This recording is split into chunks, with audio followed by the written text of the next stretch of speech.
We on the podcast, baby. Club Talk. Jay Brody. Yeah, baby, it's that Club Talk. Yeah, baby, it's that Club Talk. You're now listening to that Club Talk. And now, your host, Jay Brody. 1, 2, 1, 2, ha!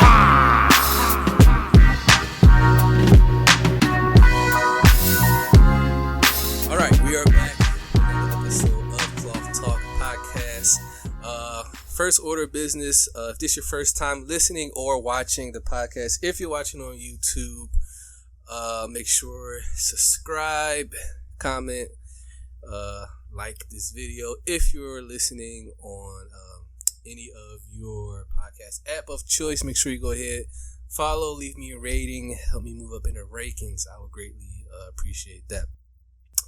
Now, today's guest, I want to say this man is like a gemstone in the Columbus community.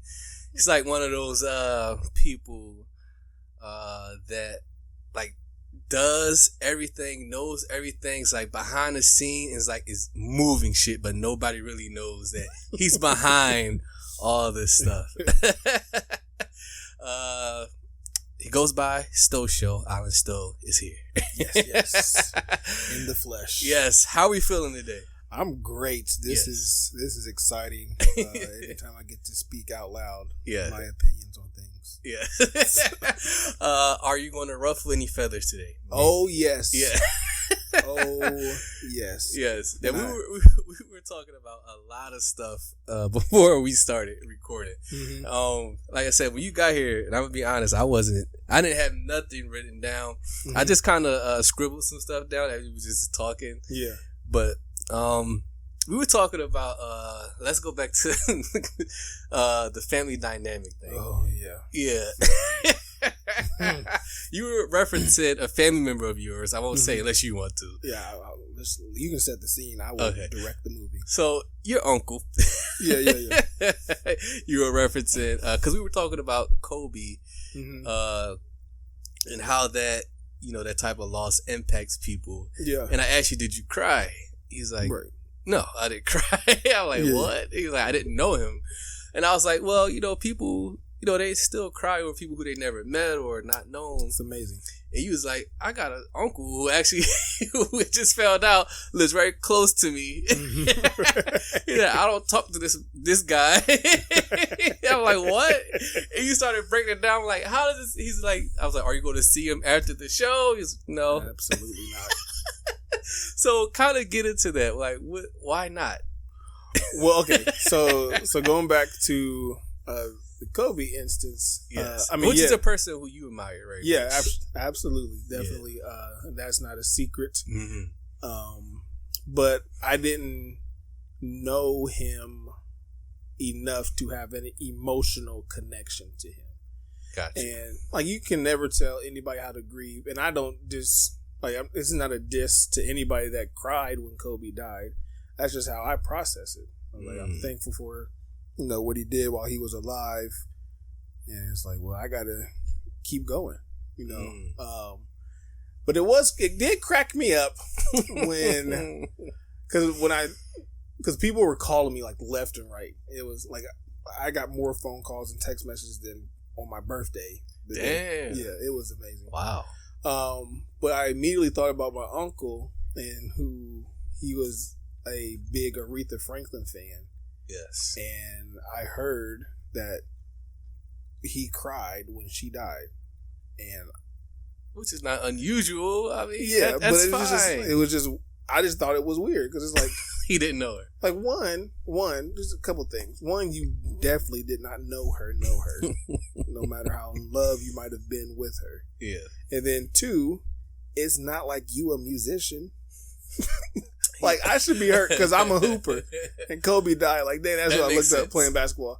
But you can't even sing. Instrument or something. No, nothing. He's not musically inclined in any way. He can play a CD. he can press a button. Right. Play. Right. But damn. So that was odd to you that he could cry over that. Yeah, that was weird to me. And then you were saying when his mother passed. Yeah, because there were when my grandmother passed, she died in my aunt's house, and like everybody cried but him. And now he ended up crying, at the graveyard and all that, because that's probably when it all hit him. I'm like, but then you cried about Aretha. I just thought that was weird. I mean, like I said, to each his own. Yeah. Everyone grieves differently for different people, but Kobe was my dude. But I just can't bring myself to cry over him. Like, damn. How do we? You know what? And that just made me think about, because you're a spiritual fella. Yeah. We always ask this question: why? Why like that? Why Kobe? Why his daughter? Yeah. Why that way? Why such a tragic, loss? And we're just humans. We don't have the answers. Right. But how do we, in that spiritual realm, how do we make sense of not only Kobe's death, but just like death in general, just like losses, losing someone? Yeah. Well, because that tests people's face. Like, they get mad at God, like, why if God is real, why would he allow this? And right. They always point the finger, you know. Yeah, those are also people that don't point fingers at their Bibles. But first nerve touch there. Let's go ahead, timestamp that. That's 7 minutes and 33 seconds. Probably gonna be less to take a little bit, edit it out. But no, it's like it in the flesh, yes, it's going to hurt, it's going to affect you, but spiritually you have to know, especially if you know the person, and if you know this person loved God, accepted Christ, like the Bible says that they're going to surpass death and be with God. Like death is not their final destination either. So they're gone from us,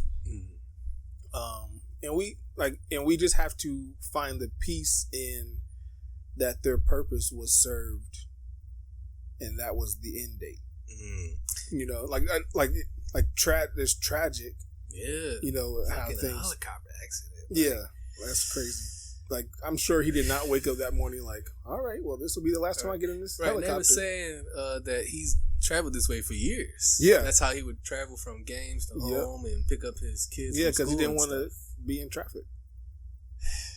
It's sad. Like your everyday routine. It just makes you think like it can just like that. Yeah. And I just think when death does happen, it brings light to that person's purpose or why they were here. Because if Kobe was still alive, nobody would be reminiscent about him right now and all the great things that he's done. He would just continue being great. Right. Right. Yeah. And I think it's even more sad for the person that dies, because you'll never get to see the true impact that you had. Yeah, he was just getting started in that next phase of his life, his career after ball.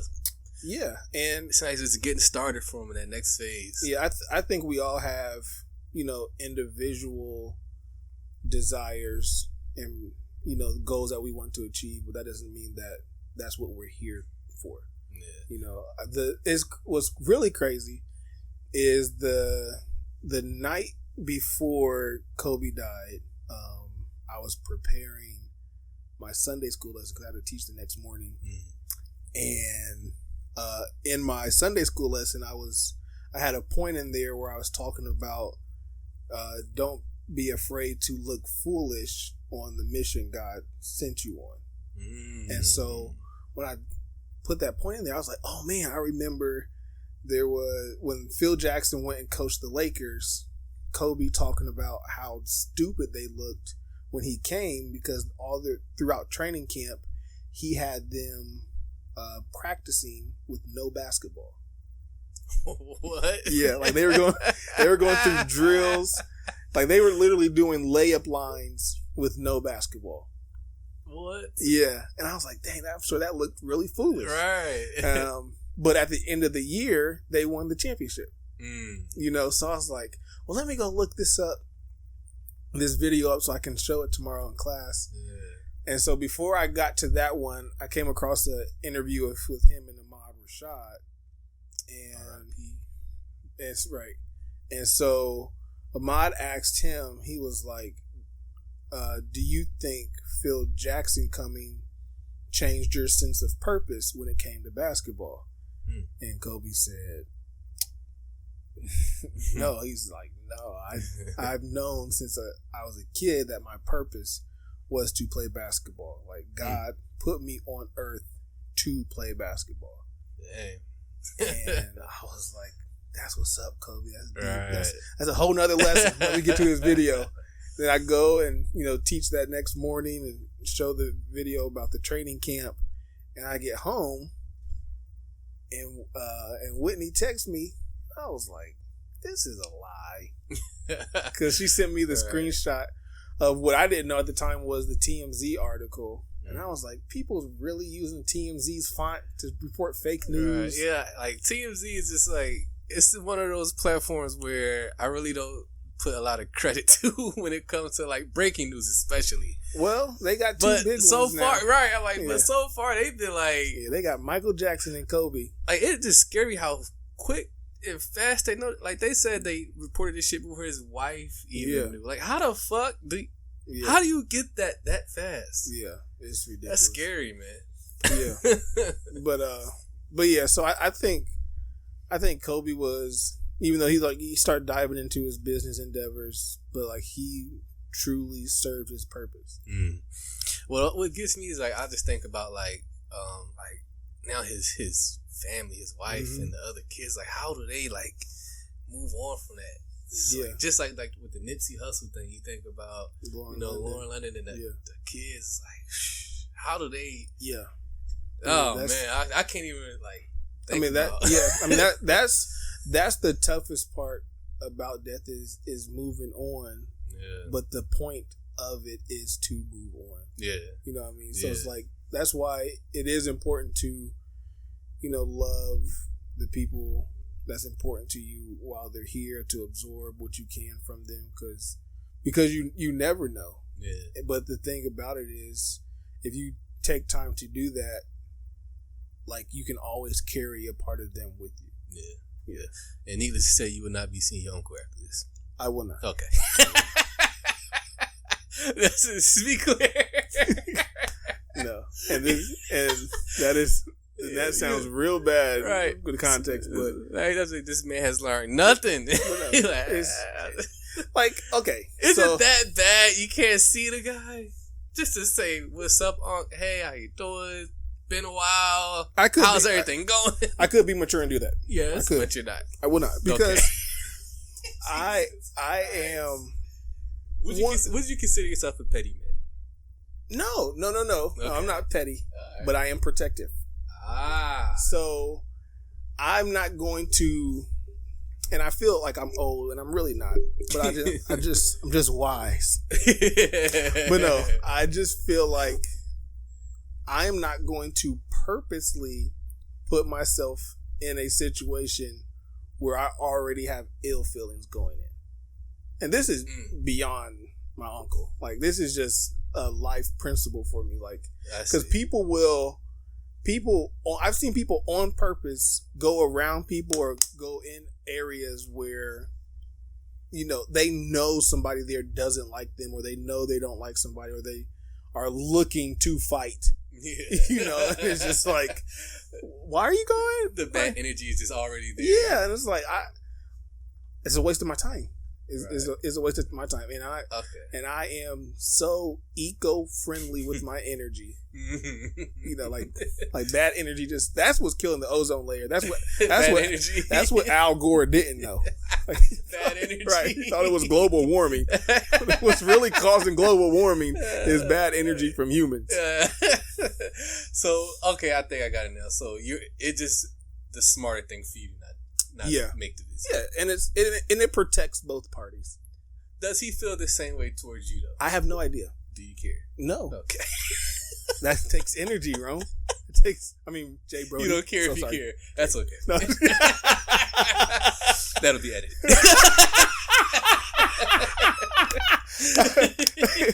No, man. This is gonna sound bad too. Oh God. I love my family because You talk about fake family earlier. Yeah. And I love my family and I love everybody because I'm supposed to. But that doesn't mean I have to like everybody. You know, It's a fine line. It ain't. You don't think so? It's black and white to me. Okay. Damn. God damn. Yeah. Jesus. So fake family is definitely in my top 10 pet peeves in the world. Yes. Do you have a lot of those in your family, or just a little bit, not more than some? Who you thinking of right now? Well, no, because I don't accept them or label them as family. Like, we don't come from the same bloodline. Like, we're technically not family. Like, me and you, Jay Brody, could be, we could be the best of friends. Yeah. But I can say you're like a brother to me, but you're not my brother. Right. You're not related. You're not. Gotcha. It's a lie. Yeah. You know?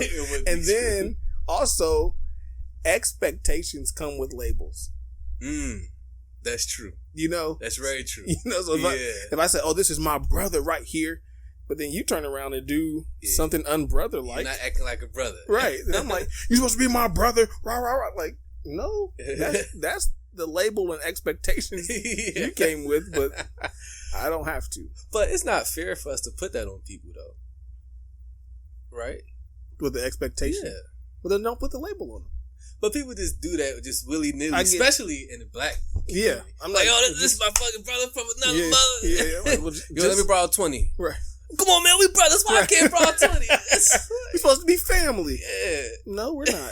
Hey, put me on your show. Right. Hey, what, you want me to fly you from Philly to sit on the fucking couch for an hour or so? Right. No, it's well, one, it's a lie. Mm-hmm. And then two, those expectations, like, because I don't want people to expect that from me. Exactly. You know, like I have, because you got connections. Well, you've been around. You in the field that a lot of people want to be in or want to get in. So if they can get to you, it's like, oh, yeah, he the plug. Man. You Allen. Let me holler at you real quick. And that is the exact opposite of what you should think. I'll let you know that. You don't play that. You don't do the soul brother handshake game. No. You're not giving out handouts. No. Just because you got your foot I in will. The door. I love to teach. Yes. I love to teach.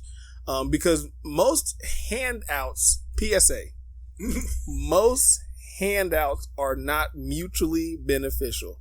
They don't benefit both parties. No. Only one benefits from it. Exactly. That's an interesting perspective on it. A handout, like, just giving because you're literally just taking it and running it. And then what you gonna do? What are you giving me back? All right. Unless we both handing something to each other. Well, they'll say, thanks for the opportunity. I really appreciate it. I'm out. Dap you up. Yeah, I'm going to be in touch. I'm going to hit you. I'm going to text you. Thanks for this. Yeah, no. You don't play that. No. Like, I don't mind helping people out at all. I don't mind teaching people. Yeah. I'd rather educate you than hand something to you. And most of my education comes with the price. Ooh. But no. It's like, I'm not, never. Because it's your name that's on the line. Then you got people who will say, oh, he ain't trying to help because why is someone calling me? Hold on. During the fucking body. This is live. It is. Really. We're live. That'll be edited.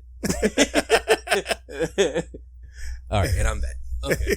But I was saying, then you got people who would say that all the reason why he don't want to help or look out because he afraid if I get an opportunity, right, he intimidated, I'm going to take his spot.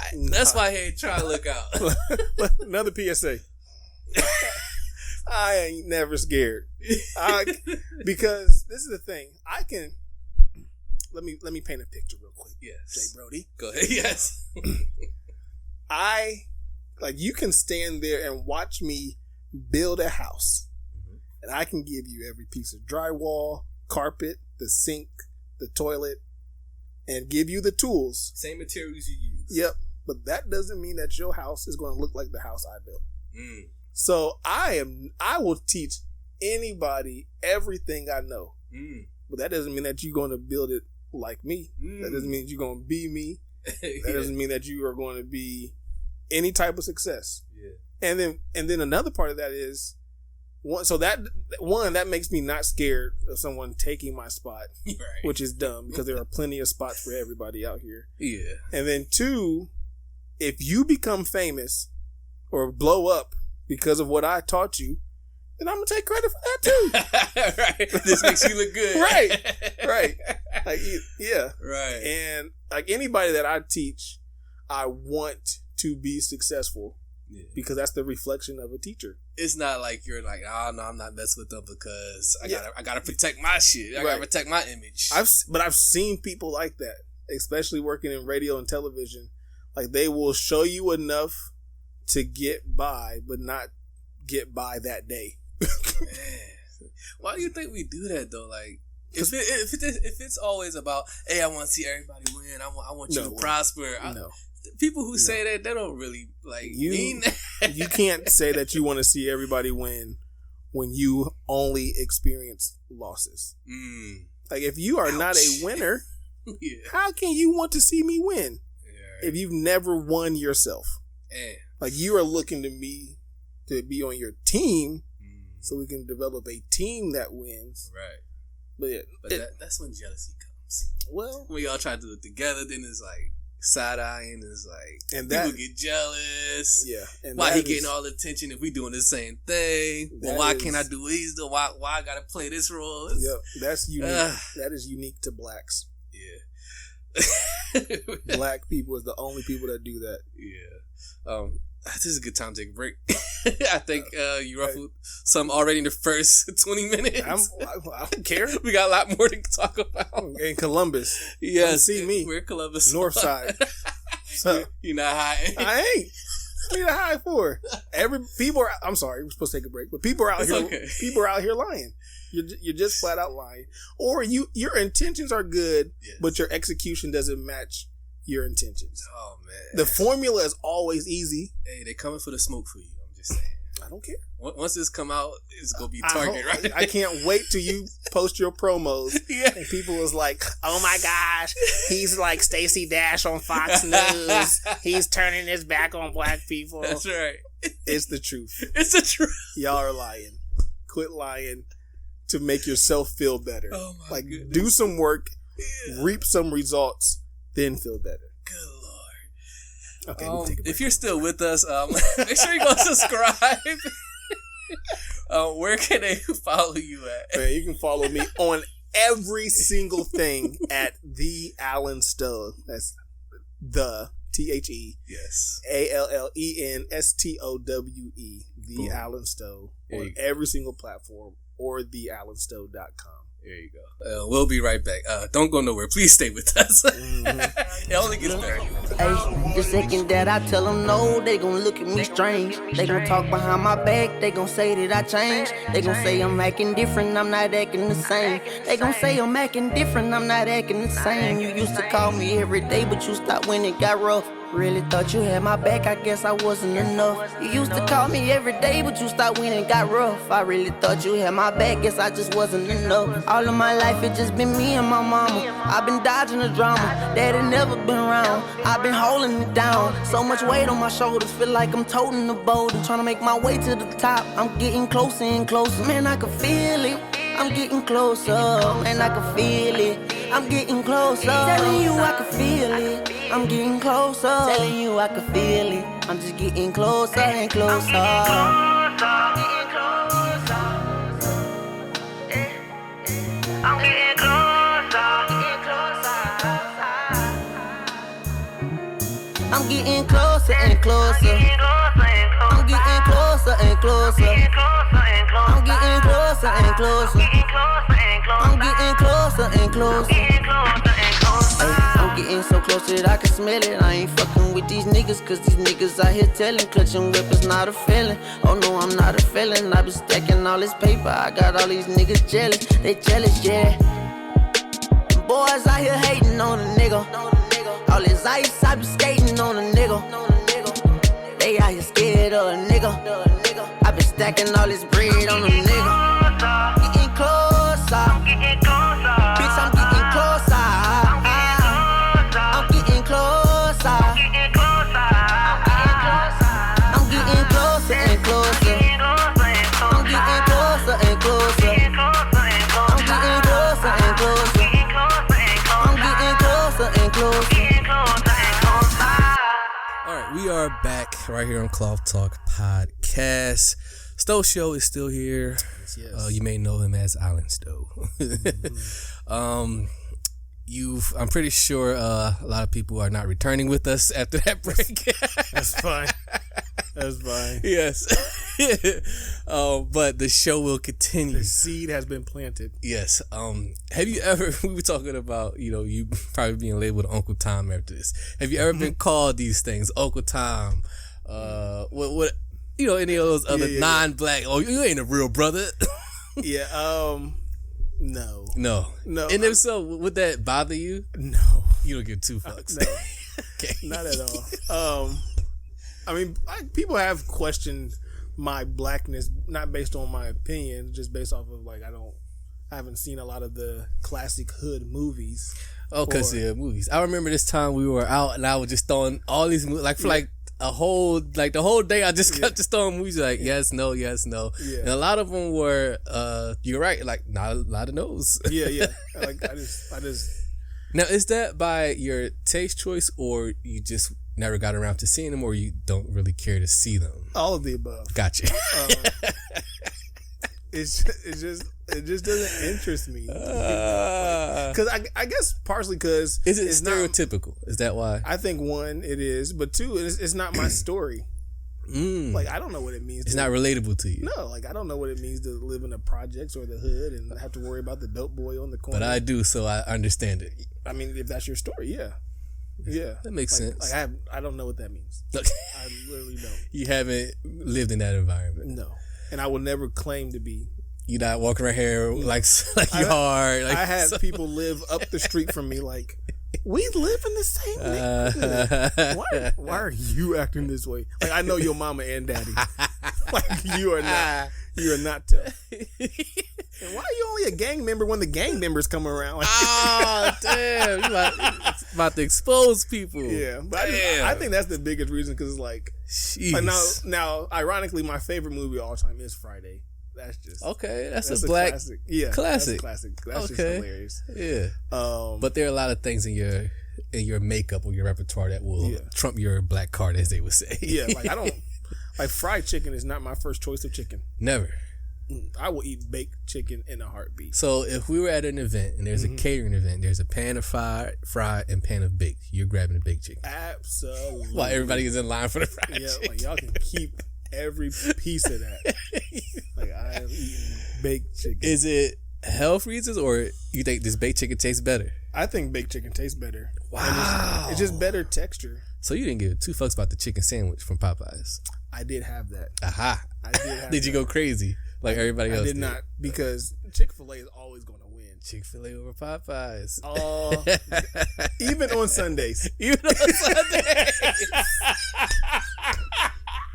Yeah. Sunday. I love it. The Popeye sandwich was good. I think it was fairly priced. Yep.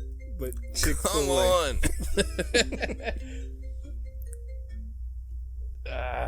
But Chick-fil-A is king.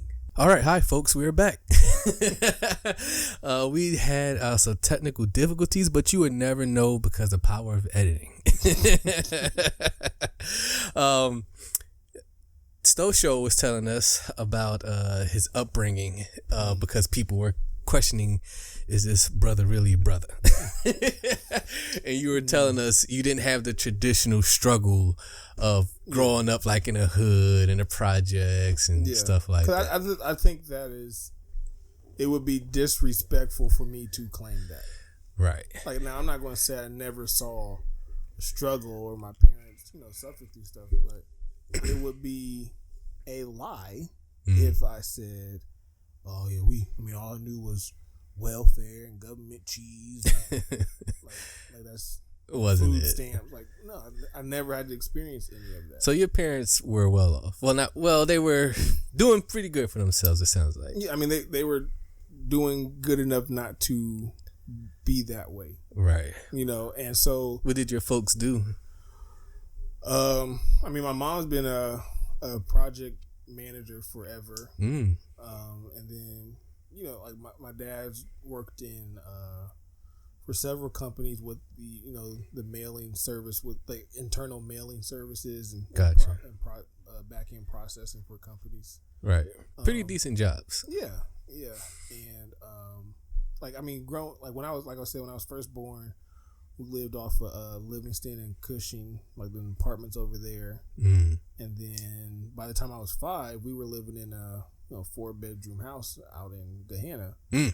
Right. And then I was so by the time I started school, preschool, I went to John 23rd Head Start, which is up here off of near in the Mount Vernon area. Gotcha.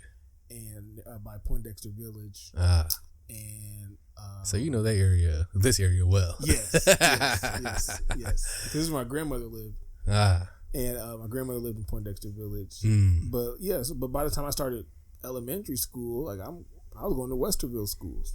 Damn. So your whole upbringing was just from kindergarten, which is 6th grade, pretty much early for most people, as far as they can remember. Yeah.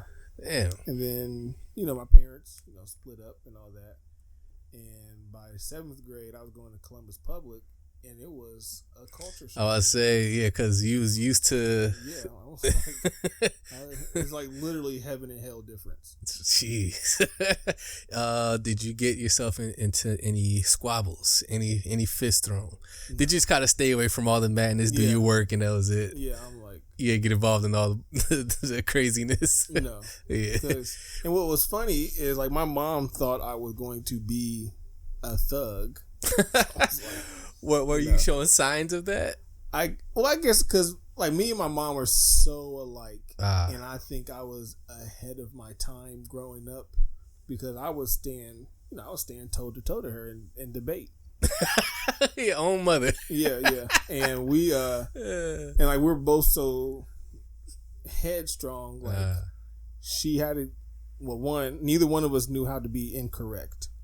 Somebody got to be right. Right. And then we're going to get the last word too.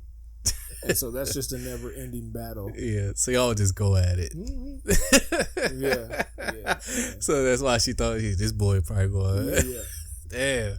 But luckily for her, you were smarter than that. Yeah. I'm not going to put myself in danger. Right. Well, were there times, because I know some people who grow up in suburban areas and stuff like that, they look at that hood life as entertainment, is fun. Yeah, no. What was there ever times where you I want to dib dab a little bit? Never. You never crossed the other side of the tracks. No, because yo, Alan, come hang out on the block. Because when I go to do something, I even at a young age, I'm look thoroughly through to how is this going to end? And it's I don't want to take a chance of it ending this way if these are possible outcomes. You never got caught up or curious even? No. Not even a chance. Yes. Really growing up, it just seemed just dumb to me to even try that lifestyle. It's I don't want to die or go to jail. I'm cool. Right. I'm good on that. Y'all have fun. Yeah. And it just I've seen people like I was saying that had, I know for sure had good upbringings, but still wanted to dabble in that kind of lifestyle. I'm just it didn't make sense for you. No. It just it never will make still to this day. Well, clearly I won't do it now, but it's just it's just not worth it. And I had never been around it. My dad tells me how how him and my mom were conscious about who to put us around as kids. Mm. You know, until we were old enough to realize true right from wrong. Right. You know. Sounds like your parents were pretty solid folks. Even though they split, they did good jobs parenting. Yeah. Yeah. Yeah, they did. And and they're both remarried and happy now and cool. But yeah, I just carry what my parents taught me with me to this day. So if I took you with me back to Philly to the hood where I came from and just dropped you off, it just left you there, what would you do? I mean, yeah. All right, I'm not gonna make it run real quick, and I just skirted off my car. Well, let's go ahead and put this out there. Yes, you'll never be coming with me to Philly. No. Okay. No, I would. Okay. I'm not scared. That's right. Just because people got that twisted. They think that like, he's scared. He ain't about that life. I will get about that life real quick. You ain't scared to throw them hands. No. Okay. Let's get that clear. I mean, I've never had to come to that point because I've always just used wisdom in situations. You never had a fight? No. You never had a fight? No. Really? I'm too smart to fight. What? Yeah. Now I have an anger. I mean, smart people even fight. God damn. No. What? No. Because one is fighting is a waste of time. Fun fact about Allen Stowe, never been in a fist fight. Yeah. Wow. A shoving match even. Like a little shove. Might have been in a scuffle. A little tussle. Right. It was like, well, let's live. Like, but you never had to like go at it with somebody. No. Wow. Because one, I'm competitive and I'm not losing. Right. I mean, because you played sports. That takes aggression. That takes testosterone. I mean, yeah. Wow. That's fascinating. I think a lot of it is because I've never, and don't do this, but I've never been tested. You know, like I've always been one of the larger ones in my class. And y'all can't tell if y'all are listening or even if y'all watching because he's sitting down. You're a big dude. Yeah, and it's like and no one's like just come straight up to me to test me. Yeah, it's like. So your size have helped you. They probably look at you like, nah. And my stoic looks. Yeah. No pun intended for my last name. I love it. Like, I don't know if I want to mess with you. Well, let's predict. How do you think you would fare in a fair one with somebody? Oh, I'm winning. Do you fight fair, or do you think you would fight fair? There's no such thing as fair fighting. Oh shit! Here come the comments. Like if unless we are fighting under professional rules in a ring and with the belt on the line, why do I need to fight fair? In the hood, people say, "Yo, come shoot the fair one with me. Shoot the fair one." That means nothing around me and you. Hands, that's it. Shoot the fair one. That's what it means. I'd rather just not be around you. Gotcha. Like, I'm not about to... You picking up trash cans, bricks, shit, everything. That's why, chairs. So this is about to piss some people off, too. Here we go. I met Floyd Mayweather a few years ago. Is that right? Yeah. Floyd Mayweather is about 4'11". It's not 4'11". Clear walking definition of little man syndrome. Really? And, yeah. And one of the most disrespectful people I've ever met. Really? Period. Just disrespect. Like that was disrespectful. What you see on TV is not an act. Wow. He is disrespectful. Damn. And well, he counting all that money. I mean. Little man syndrome. Always thinks he's getting picked on. And I'm like, I had to really stop myself. It was like, Floyd Mayweather can box, but I guarantee he can't fight. Street fight. Any fight. That's why he didn't want to fight. Undefeated. He didn't want to fight Conor McGregor in the octagon. He's smarter than that. That's what I'm saying. He picks people. People always say his career. He picked people who he know he can beat in the boxing ring. He would have not beat Conor McGregor in the octagon. Well, I mean, he's smart. He plays his fight. No, I mean that's good, but he can't fight. So he can box. So you saying you could have fucked him up? I definitely would have. Because like he wasn't directly disrespectful to me. He was disrespectful to the people around me, like staff and stuff. Yeah, and it's like, bro, were they disrespectful to him? Like, no, he was just being the ass. Yes, for no reason. Yes. Wow. It was bad. But no. But as far as fighting, like, why is my laptop about to die? This is horrible. Keep talking though. Keep going. So you think you could have took care of Floyd? Definitely. Like I said, the dude. The dude is 4'11" with Tim's on. And but yeah, like I don't like if you're fighting, like there shouldn't be rules. Like I'm not fighting to impress someone. I'm fighting either to survive or to prove a point. Yeah. And I'm going to do probably both. Damn. You know, I've been jumped by 11 dudes in Philly. That's crazy. I mean, just because. Walking home from school, I'll tell you the story. Walking home from school, this was 7th grade. I think so, yeah. 7th grade, walking home from school by myself. Mm-hmm. Same, way like I always do. And like when you're growing up in that environment, you can see the setup happening around you. Yeah. One guy down there, one guy over there. They're kind of looking at you. There's another guy over there. So you can peep the setup around you. Yeah. So I'm like, here we go. It's about to, I can see it, but I can see him. So I'm walking and I'm like, then I see more. I'm like, oh my God. Cause it was like 2 of them. I was like, I can handle myself. Mm-hmm. Then it was like 3, 4. Dang. And I'm like, all right, I need to run now. Yeah. It ain't worth it at this point. So I start walking faster, cut through this park. Then more started coming forward. Bro, and then they're backing me. So I'm surrounded. So I said, fuck it, let me just try to run. Run. I run across the street. You like on the curb, you gotta go over like it's like the indentation. Yeah. Trip over that shit. It was over. No. Hit that, boom, fell on the floor, hands, feet, stumped me out. Then I got up, brushed my shoulders, and walked home. Yeah, just for no reason, just because I was just by myself. Yeah, like in the 8th grade, I got mistaken to be somebody that I wasn't. That a group of people came after, because I had to walk home too, and. Like there you go, right there. Right, like this was like a 3-4 day build up. Oh, like, damn! Like every day after school, like the same guy would walk up on me like, "Ain't you booty wop something, boom boom boom boom." Like, excuse me, I don't know who you are or who you're calling me. Like, leave me alone. All right.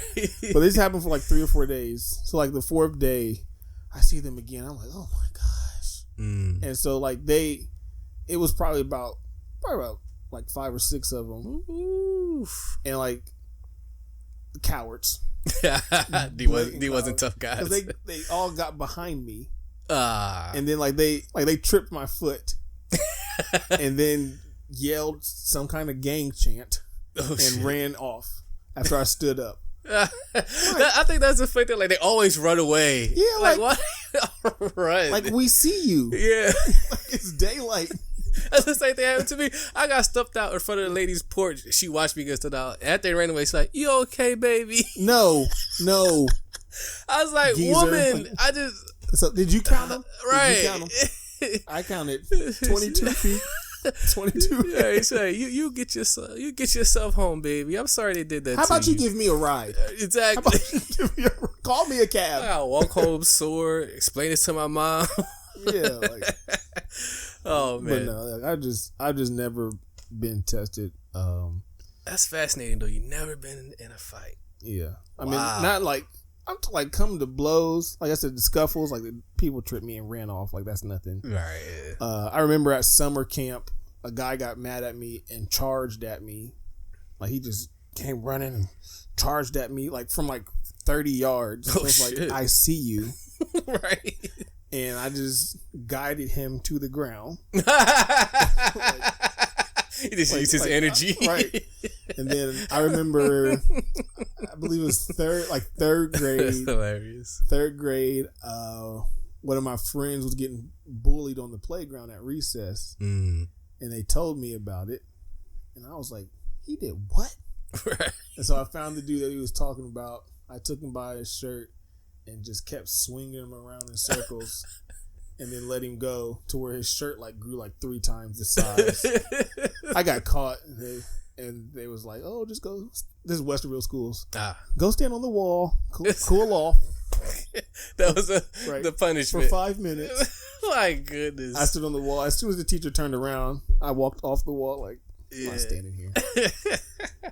Oh man, what else we got here? Because we got let's talk about your broadcasting career, how all that started for you. Then we'll go into a break because I'm not sure where our time is at right now. All those technical difficulties, but we'll talk about that and then we'll go into break. So, how did you get into like this, like what you do, like the broadcasting, the teaching, and all that stuff? Because most people, like when I first met you or seen, I was like, oh, this guy definitely played ball. And you confirmed it, like, yeah, I did play ball, but that's not my profession. Yeah, right. Because of your height. But yeah, how did that start for you? How did it begin? Well, this is quite a story. Yeah. Should we wait till break? Should we come back and talk about it? It's your show. I'm just saying, Go ahead. It's a long story. All right. So I'm gonna take my time with this. I'm gonna walk it out. Okay. So after graduating high school, like I was like, I know what, like my senior year, like I know what I want to do.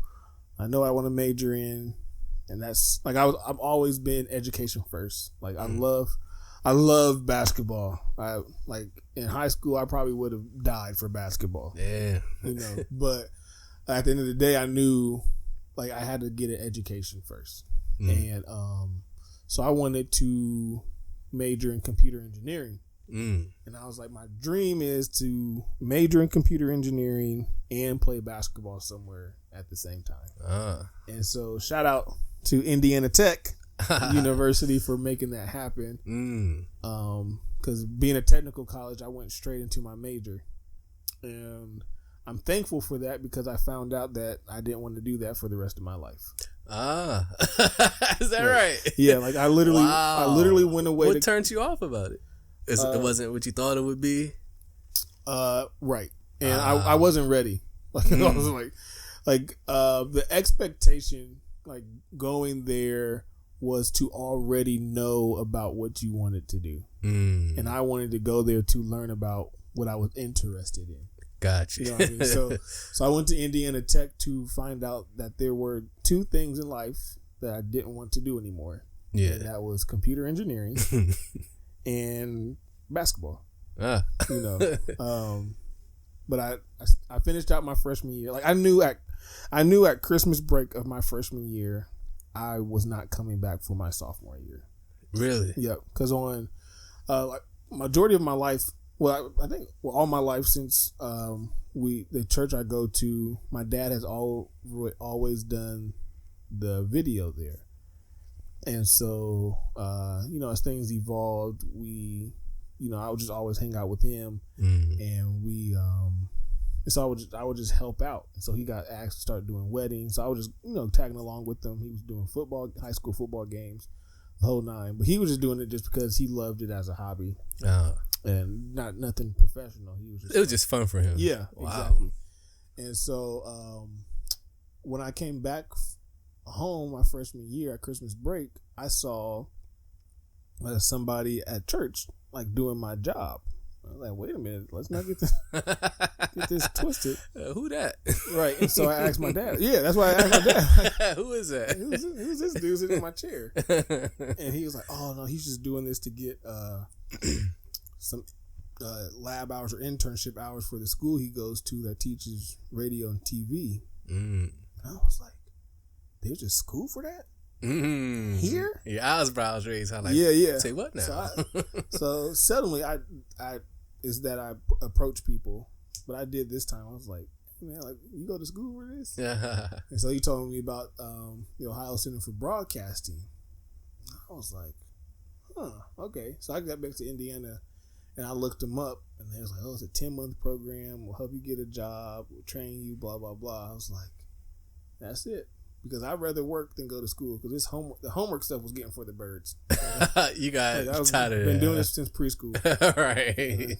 I don't like it. Yeah. So, but the hardest part for me was to tell my parents. Oh man! That at Indiana Tech, I had an academic and athletic scholarship. Ooh! And you got it made. Yeah, a little bit. And So I knew, like, knowing my parents, I was like, okay, I can tell my dad first. He gonna be cool. And then we can go tell my mom. Right. That's the strategy. So me and my dad was taking a road trip one day, and I told him, like, hey, I don't think I'm going back to Indiana Tech. I want to go to this broadcasting school. And he was like, really? I was like, wait a minute, that wasn't supposed to be your response. You were supposed to hit me with, well, I support you, son, 100%. Go for it. Exactly. And he was like, are you sure?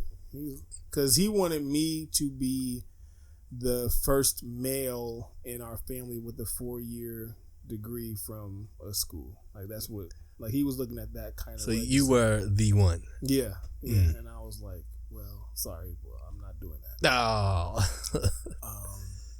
But now it's like, dang, now I got to tell my mom by myself. Right. And that was the hard one. Ooh. And this is like July, and I still didn't tell her. So I had my sister take me up to the broadcasting school. I was like, I need you to help me with this since Dad won't. And so she took me up to the school, and I checked it out. And so they hit me with, well, we can set an appointment, and you have to come back with your parent. Like, are you kidding me? I'm trying to avoid this. Right. Can we skip the parent part? Right. Can I just admit myself? Right. So I told my mom, I was like, this is what I want to do. I don't want to go back to Indiana. And she flipped out. Not in the crazy black woman fashion you would think. Yes, okay. But my mom has a subtle way of flipping out with knowing that she flipped out without being so extra. So she agrees to go to the appointment with me. And we get up there, and we're walking down the hall, and she's looking at everything on the walls. Everything, like, did they do this? Do they got this? Are they accredited? Right. And I was just like, I don't even know what that word means. I just want to learn and get a job. Right. So that's all I'm on accredited. Right now. And so we go through the tour, and we sit down with the lady, and I explain to her, like, what school I'm coming from. And so the admissions lady, shout out to Sherry. You remember her? Yeah. And she was like, well, this isn't a 4-year school. We don't offer scholarships. We don't do this. My mom was like, he knows. And then she hit him with, I saw your accreditation certificate expires in a couple of months. Are you guys going to plan on getting that renewed? I was like, oh my God. Oh, man. I'm so sorry. Right. But she, my mom just, she just wants to look out for me, which I appreciate. Mm-hmm. And so I started the school September 2010, and I've done broadcasting and media stuff ever since then. Damn, that's crazy. Yeah. So if it wasn't for that dude interning, yeah, you probably would have been searching. Yeah, still. Wow. Yeah. That's crazy. Yeah. That's crazy how that happened. Yeah. Wow. Because like when I've like met you, it seemed like this would have been something that's always been like a career path for you. Like, right. Yeah, he probably was a kid, messing around with wires and radios, right. Taking apart radios right. And stuff like that, dissecting stuff, figuring out how microphones work and cameras and all that. No. But no. No, it's crazy. Like I've always been around that stuff, but I never knew like you could make a profession out of it. Yeah. Like my dad was just always interested in it. Yeah. But never like pursued it. Yeah. But it seems like you're at this level to where it's like mastery level. Like you've learned every aspect damn near of it. From radio to broadcasting to video to every editing. I mean, every part you know how to do it. Yeah. Production. I mean, everything. Yeah, I definitely am not going to deny the gifts I have, but I'm also smart and humble enough to know that I can do better. Because I run into people that's like, dang, you better than me. Or like, dang, you know more than me, or I want to know how to do that more, Yeah. Or it's like people don't peel back the layers of their passion. So it's like Like, yeah, I know how to open up Adobe Premiere and make a crazy video with all the transitions, but I'm like, but who made Adobe Premiere? You know what I mean? Like, you should take it another step further. Like, who made Premiere and who decided to have these assets? Or like, can I be on the team? Because I have a few ideas that I think they should have. Like, and then, or if you use like your templates for stuff, like, who made this and just gave it away? Like, right. It seems like a lot. So, damn, that's dope. That's dope.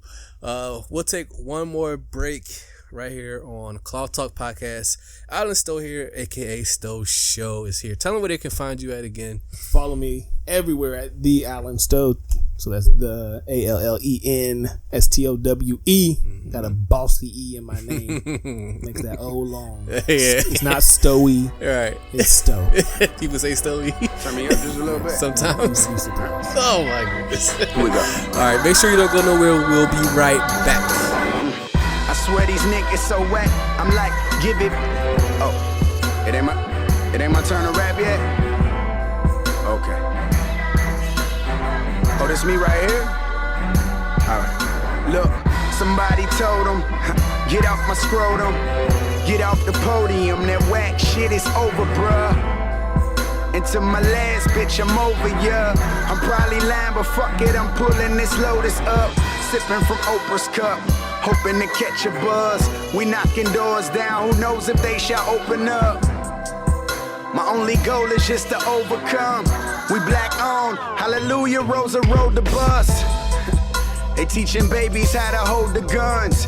You molding ladies, you be crazy not to mold your sons. You love my last shit, what, baby, it's more to come. You want that ass hit, what, baby, I'm more than come. I miss this new tens, second child, who you is. Can't win them all, but I'm always in it like Duke is. To get here, nigga, I had to clip the loose ends. Buy all my haters a new Benz as soon as I get my new ends, yeah. And I'm macho, just like that.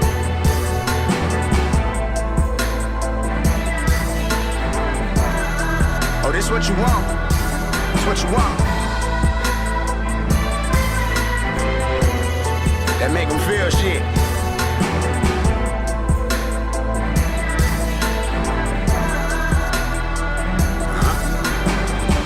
They let a judge a nigga for shortcomings. I took my past life, put a flow to it, got art from it. In the fast life, you hear the sirens and get your heart jumping. I turn my back on the white. It ain't easy, but Martin done it, so watch me run it. I got Chubb on the drums, baby. Any track gotta snap on. Might just be in my mind, but that shit gon' get me on. Tell your boyfriend play it cool, that shit gon' get him gone. I told Merc, don't lose your mind. It's only time before I get it on. It's only time before I get it on. That kind of talk means I know it's gonna happen. Just not quite sure when. It's coming up.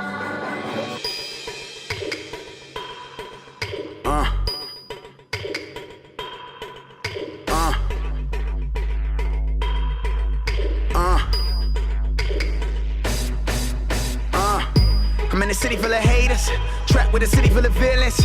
Still they pack in the building, I'm talking fans to the ceiling. Gotta praise me, nigga, started with the rock like Jay-Z, nigga. My net income got them looking at me now, I'm like, how the fuck y'all gon' break me, nigga? Got it laid out, America hated, a nigga breaks out. I alter the map so we can get to the statue, and the way in the back, you take they route. I grew up around Chubb, I grew up around Care, I grew up around Pretty. You know this life get weird.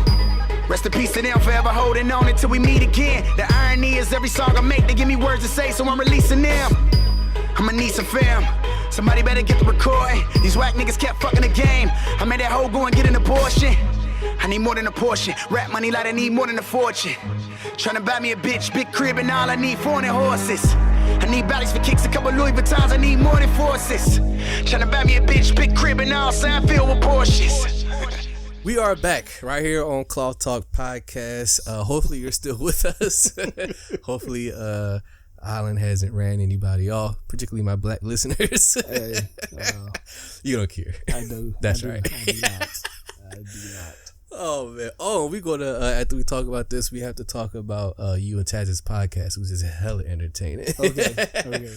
Which y'all recently just started, so we'll talk about that later and let you plug that too. Okay, for sure. All right. During break, we were talking some more black race relations stuff, and I brought up Obama. Yeah, and you said Obama was the worst thing that happened to black people. I don't know if that's an exact quote. I know I'm exaggerating. No. But no, I mean, we can go ahead and quote it. I'm sure I said it. Damn. No. I really don't fear anything. I don't. I only, so my favorite thing to say about fear is I only fear God and weddings. God and weddings. Because it's a Lil Wayne song. It's a line from Lil okay. Wayne song. He said, yeah, I only fear God and weddings. Top of my paper like I'm starting a heading. But I'm married now, so clearly one of those aren't true. Exactly. Your But, thoughts on Obama? Why no, you feel like that way? I have the utmost. Let me start by saying this. Yeah, people don't lose their shit. Oh my God. I have the utmost respect for Obama. Yes. I think what he's done, even outside of being president, just being a person that can carry himself the way he did is something to admire. Yeah.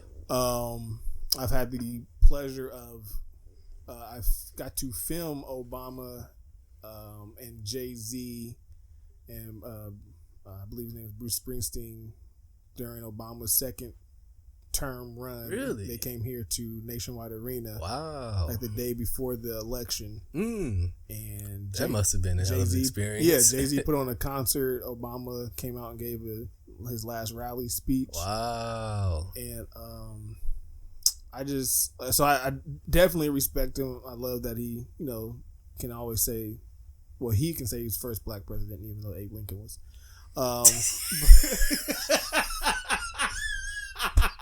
Oh my goodness! But no. Oh goodness! First clearly black president. Jeez. I promise, listeners, it's going to get better. Right. But no. Jeez. But I disliked how people used Obama as an excuse to do bad. Or to try to get over. Like black people.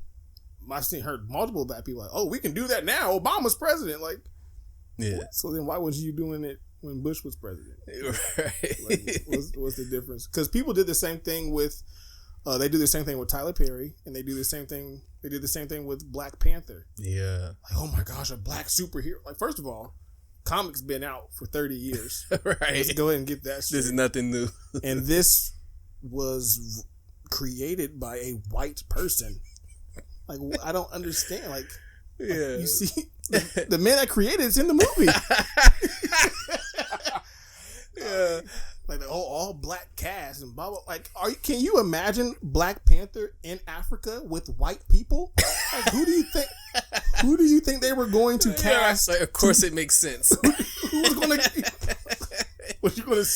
This is exactly what it should be. You going to see Reese Witherspoon up there fighting with the Avengers? Oh man, go get Bruce Willis to play the Black Panther. Can you imagine? Yeah, Keanu Reeves. But no, I just like I understand. Please shut up in your comments already, because I understand the appreciation of it and what it looks like. Yes, I get that. Yes, but first of all, it's a fantasy superhero movie about a place that doesn't exist. Yes. Let's start. A lot of people thought this place was real. They flew through a hologram to get there in the movie. Come on. Their spaceship disappeared. We're going back to Wakanda. Go ahead. Go ahead. I'll see. Good luck. I'll see you there. Like, what? Wakanda forever, huh? And I just think that.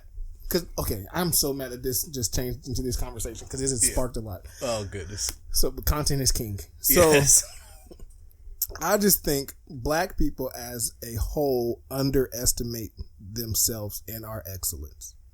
And I'll tell you why. Okay. Because everything that black people do is made a big deal as if it's a new phenomenon that was just created instead of being treated normally. So last year, when all the major beauty pageant queens were black, it was everywhere. Yep, they loved it. They had him on Good Morning. Like, it's like white people found aliens that came down here and just accomplished something so impossible. Look at all these beautiful black women. But then the thing about it is, if they wouldn't have done that, then the backlash would be like, oh, they're not even talking about the black women. Just like, yeah. So it's like a lose-lose situation. You can't win. Because my thing is, why isn't that just normal? Right? Why does that have to be blown up? Yeah. like why are we still making black history in 2020? Like, we're still saying like, oh, this is the first black to do this or the first black to do that. Like, it should be normal that a black is doing something. You know what I think it is? I think a lot of people, obviously when I say people, I'm referring to black people, feel like there's still a system of oppression for black people, that there's this imaginary white man holding black people down. And when something that is black in culture gets uplifted, it's this big grandiose party because the white man's still trying to hold us down. The system is against us. First of all, I've never had a and they celebrate to the fullest. Yeah, I've never had a white man touch me at all. Let's go ahead and start there. Jesus. So ain't nobody holding me down. Right. You know, like, right. Okay, but my thing is, like, if we're Bryson Bell would agree with you with that. Right. One thing I got to comment. If we are so smart that we figured out the white man system, then why can't we defeat it? Or play within it to still be successful? You know what I mean? It's like we live in America. The United States of America. And like I said, like, just going back to the, being from the hood or whatever. Yeah. Like, maybe I just haven't experienced what some people have experienced. I know it's real because I see it. Right. But I don't think it's impossible to overcome. Yeah. Or I don't think that is a majority of life. Like I think when I look at that, it just makes me think of like this day and age that we live in, which is being so fast and everything is social media. It seems like everybody is just wanting to live by memes, hashtags, and statuses. So yeah, and that's what I have a problem with too. Like, and this is why I could never be a black activist, because I'm an extremist at everything I'm passionate about. Like, I go hard. If I'm passionate about it, I go hard unapologetically. So, because me and my wife had this debate, and she doesn't like my stance on a lot of things, but she still married me. So. But anyway, so like when black people, to me, are exposed, like they feel like they're doing a service by exposing these cops online or exposing racism online and saying white people are getting away with this and that. Like, that's really the new propaganda. So like back during the World Wars, like, artists would be painting pictures or making posters to make our army and our soldiers look like these vast heroes, and they were reaping the benefits off of making this artwork. But in all reality, dudes was dying. Right? So when we come to now, like, when you're posting a white person beating up a little black boy and saying, oh, he's getting away with this, like, I believe white people are looking at it like, oh, I can get away with this. Like, you're like, and like, your awareness is causing celebration. And I told my wife, I was like, if they're really about it, like, you would go blow up a police station. You know what? I was just about to say, like, yo, think about it. Like, if black people are quote unquote the hoodlums, the thugs of America that we claim to be. If we're so scary, why not fucking revolt if you're so fucking angry? Yeah. And the funny thing is, like, a white dude actually on this show, shout out to Dave. He talked about it. He's like, as a white person, I'm surprised, and he's like, don't take offense to this, that black people haven't revolt, like nothing. He's like, you guys could, like, really, if like, we wouldn't stand a chance at all. At all. He was genuinely surprised. Right. He's like, you guys are killing each other. Like, I was like, oh my goodness. Like, and that's the thing. Like, other people see it. Other people see it, and that's why I can't be an activist, and that's why I'm against all of it, because. So you're not going to go out there and rally with Black Lives Matter? I will never in my life do that. Oh man. All right. So to the one listener who's still with us, I thank you. Right. Damn. So we'll never see you out there with this the pro black fist with your picket sign. No. Black Lives Matter. No. Black Lives Matter. I will definitely sit down and have a conversation. Okay. Because like the same, like, I believe it's a universal problem between cultures and generations. And generations. Like the bridge, there's a gap in the bridge, and the communication is not there. Because I like white people or other races will treat other races in general will treat other races the way they saw those races being treated growing up. So like being a black kid that, from kindergarten to 6th grade grew up in Westerville schools. In 7th grade, when I switched to Columbus Public Schools and went to Woodward Park, and you talk about a blackety black school, I was like, I have no idea what this is.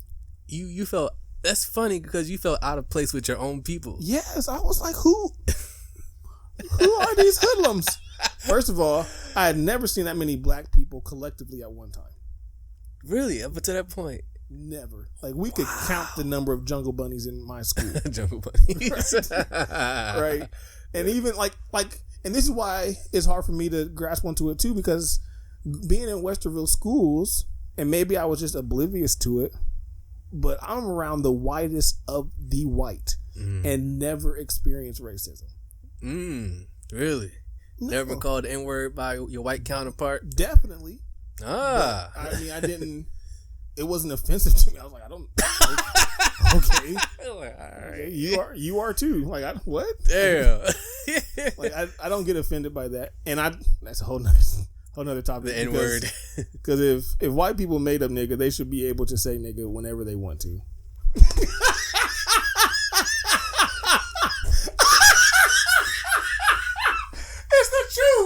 It's the truth, Jay Brody, and you know it. You know it. No, I don't know that.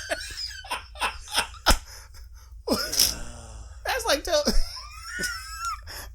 This is going to be a clip. This definitely going to be a clip right here. It's the truth. 44 minutes. Okay. Make sure I timestamp this. It's the truth, man. And I know people are going to hate that. I know people are going to hate that. It's the truth. Wow. People going to say, why the fuck you have him on your show?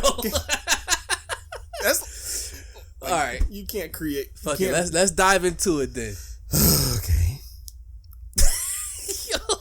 Like anything. Explain that statement. How could you? What? First of all. Jeez. What? Oh my God. You realize what you just said? Yes. You're not drunk, high, or nothing. No, I know. Sober as can be. Yes. Because nobody can give me... Wow. Nobody... Oh my Lord. I think you're probably worse than Bryson now.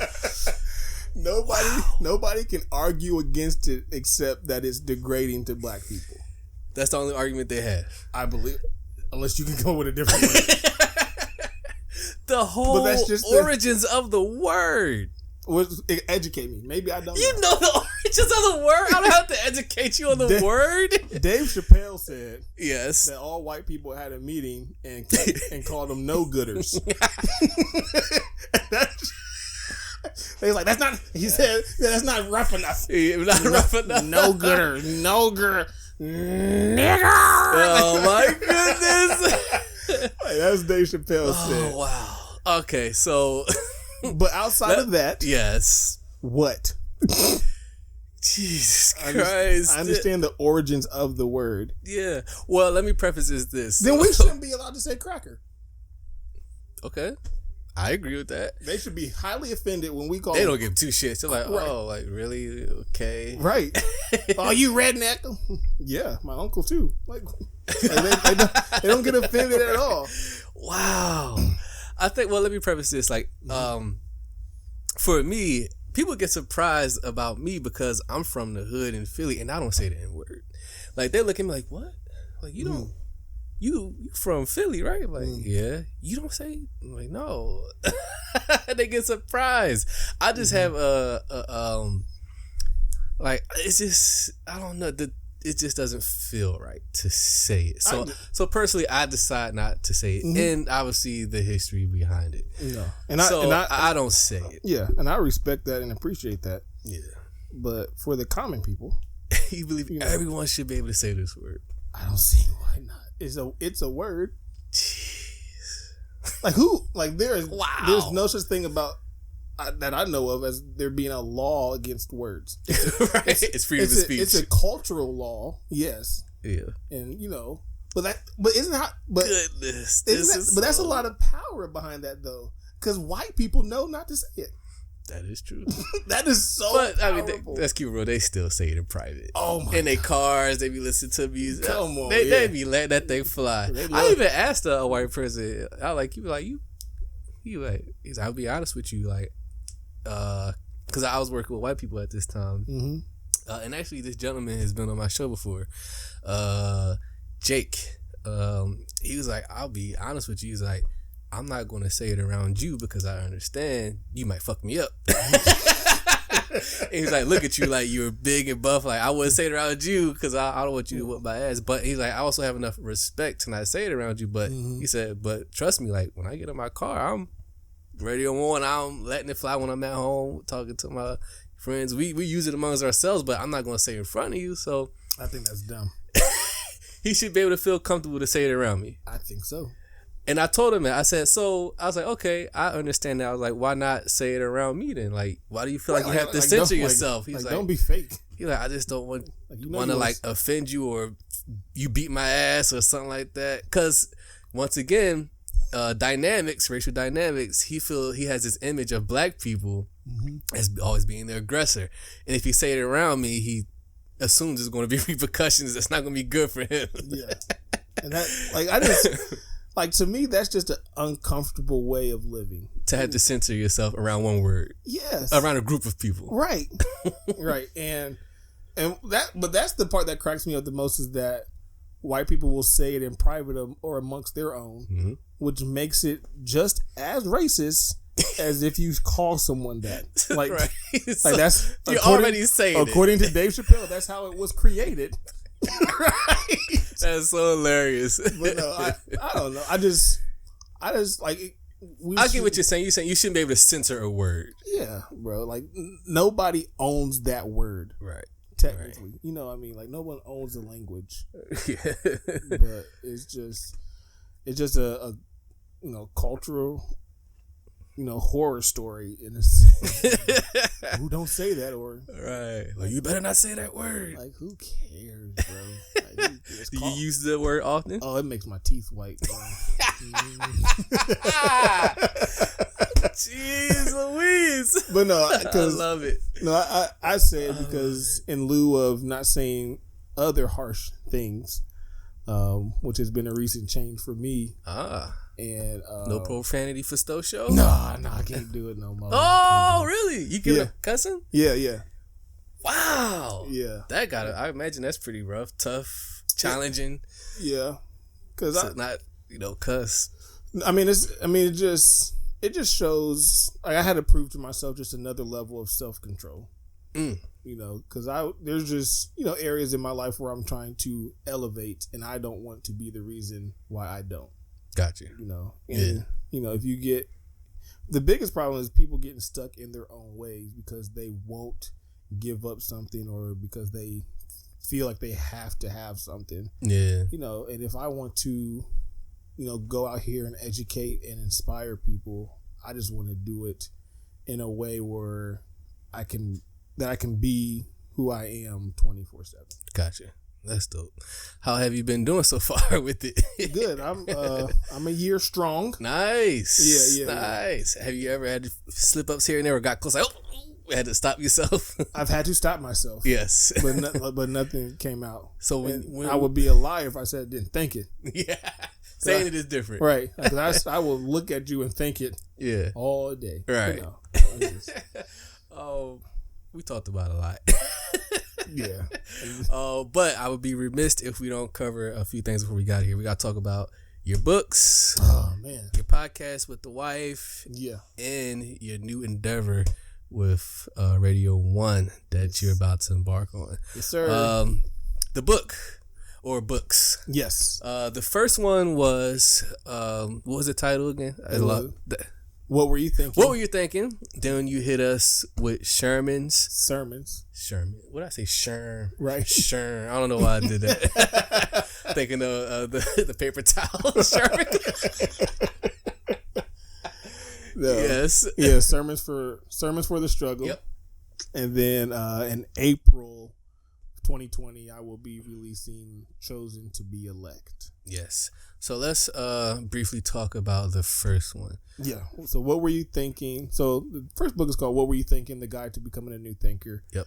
So it's a self-help book to encourage people to change their mindsets and not letting their current situation, their current life be a prison while they don't achieve their goals and their purpose. So yeah. That's dope. And before we talk about the second one, like what I realized about like your like how you put your stuff out, like it's like you reeling people in like with the rope-a-dope. Yeah. And then like it's like I got you. And then it's like then like you're teaching them something. Yeah. Like it's presented in a way to like, oh, this is gonna be dope. Then when right. you dive into it's like, oh, I just learned something. Yeah, and I think that is that's really key in teaching in this culture that we live in, or this point in society, is because everybody wants something visual and tangible that they can hold on to. Mm-hmm. But the real point is just to continue to gain knowledge. Yeah. You know. Yeah. But you don't put it out that way. It's not like pushy. It's not like, because I'm a creative, and wow. And good time editing that out. But I'm a creative. I'm a creator, and I know how people's minds work. Now it's crazy because I know you were a psych major. I was, and I would have loved to do that because I did take a psychology. Man, I could have pictured you. You would loved it. Yeah, because I took a psychology class in college. I had to take it for a semester. And I'm like, bro, this is amazing. I'm so imagine 4 years of that. Right. Yeah, I would have loved to do that full time. But in that, because I just truly believe that, you know, everything starts. All your actions start from your heart and your mind. Absolutely. You know, and if you can change that, you can see better and do better. Mm-hmm. Yeah. Yep. So the second one. Yeah, so Sermons for the Struggle. Yep. And it's funny you talk about, you know, the visuals I put out. Yeah. Because I was talking to my mentor, and he gave me the idea of putting out a trailer, like a video trailer, that looked like a movie, but it's advertising your book. Right. And I was like, oh, that's dope. Yeah. So that's what I did. Yep. And then people start hitting me up like, Stowe, when the movie come out? Yeah. I'll be honest, I thought it was a movie too. I'm like, oh, snap. No. Yeah. Because I remember, you know, you was talking about, you know, like how you can direct movies better than these movies you be watching. Well, yeah. And I was like, oh, he finally doing a movie. It turned out it was a book. Yeah. So yeah, so it's funny like doing that because I think a lot of people were disappointed, Right. and then Then on top of that, I think I had quite a few people intimidated. Not intimidated, but just didn't have an interest of reading a faith-based book. And so, and not saying that the sales did bad. I just got a new audience that fed into it. Yeah, dope. So now we're waiting the arrival of the next one, which is coming out on April 9th. Yep. April 9th. Without giving too much away, Yeah. you know, what can we expect with this one?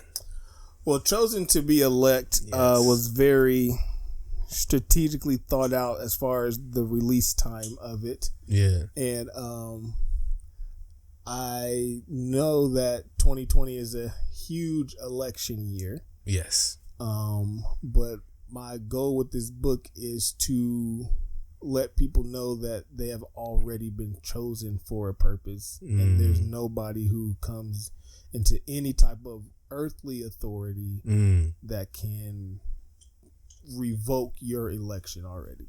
Think I got a good idea what this would be about. Yeah. See, rope a dope, man. Got you, bitch. And so my trailer, like looking back on the teaser I put out for this book, it looks real dark. It's kind of dark. Yeah. Was that what you was going for? Kinda, because I wanted to, because people like watch when October, November comes around, and people are going, all their focus is going to be on that White House. Yeah. Right. Absolutely. And I get the importance behind it. Yes. I understand it because that's what people can immediately see. That's, oh my gosh, that's the commander in chief. Oh my gosh, they can declare war. Like, I understand that, but like, if you truly believe that heaven and earth will pass away, who cares? I get it. I love it. That's just my whole mindset. Right. We can start a whole nother podcast about how I know, right? I don't vote. I think voting is stupid. Oh boy. For those who are just listening, he's looking directly into the camera. Straight Voting face. is dumb. I will not vote until they put a dude on TV that counts every single vote one by one. That's going to be a clip. 58 minutes. I thought the clips just make you look the worst. And they're going to work in your favor. Watch. You're like, yeah, good. Put them out there. just at me so I know it's real. Hey, you said you don't like Obama? Right. Yes. All people should say the N-word. Yes. You don't give people handouts? You're trying to help the black man? No, not at all. Oh, man. Let's you and your wife's podcast. Oh yeah, very entertaining, funny. I appreciate I've it. listened and laughed hysterically. I mean, man, that podcast is hilarious. Talk about, I mean, it's clear why y'all started it. I mean, y'all two together, just going back and forth. It's just, man, he just listens to that shit all day.